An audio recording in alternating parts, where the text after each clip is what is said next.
Nimasi bu, ha? Ustozing qo'ng'iroq qildi matematikadan. Imtihonni yana yomon topshiribsan. Bolalik paytingda o'ynab kulib yurding. Bo'ldi endi, katta bola bo'lib qolding. Amir, ertalabdan kechgacha faqat sen uchun ishlaymiz biz.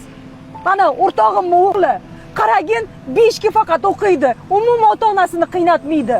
Sanchi, faqat bunga o'yin bo'lsa bo'ldi. Charchadimmi? Bitvorardim. Stop. Tanish holatmi?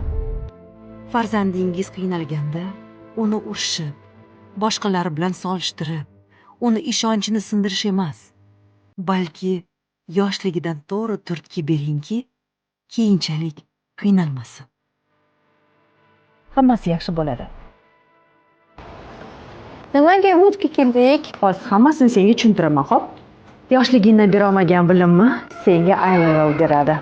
Bora qol. 20 dan ortiq davlatlarda aynan bolalar ta'limiga ixtisoslashgan o'quv markazi endi Toshkentda. Dastur va metodika Janubiy Koreyada ishlab chiqilgan.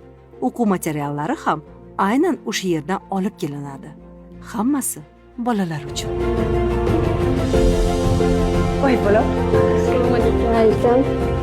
Yoqdimi? Biz ota-onalarning asosiy vazifamiz farzandlarimizni yoshligidan to'g'ri turtki berish va iLevel bizni farzandlarimizni yorqin kelajakka kaliti.